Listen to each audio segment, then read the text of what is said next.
In today's video, I'm going to teach you how to install Google Tag on your Framer website. If you find this useful, consider subscribing and liking the video. Begin by opening Google Analytics and signing in to the account that tracks your site. Navigate to the admin area, then choose Data Streams. From the list of streams, select your web stream.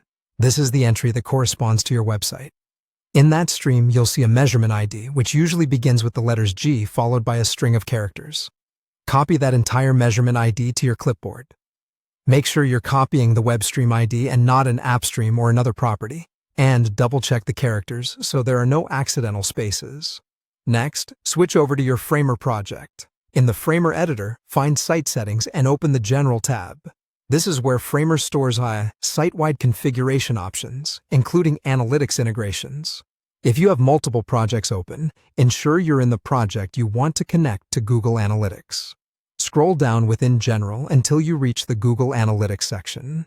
Here you'll see a field labeled for the measurement ID. Paste the measurement ID you copied from Google Analytics directly into that field. Take a moment to confirm the ID looks correct and that there are no extra spaces before or after it. This small detail can prevent tracking issues later on. After pasting the ID, save your changes by clicking Save in the Settings panel.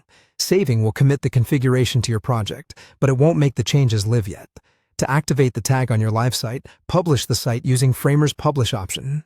Publishing pushes the updated settings, so the measurement ID is included in the live site code. Once published, your Google tag should be embedded and begin sending data to the analytics property associated with the measurement ID. It can take a short while for analytics to register activity, so don't be alarmed if data does not appear instantly. If you want to confirm it's working, use real-time reports in Google Analytics or the Tag Assistant tools in your browser to verify the tag is firing. That's everything you need to connect your Framer site to Google Analytics. Copy the measurement ID from Google Analytics. Paste it into Framer's Google Analytics field in Site Settings. General, save, and publish your site. Follow those steps and your site will be sending data to Google Analytics.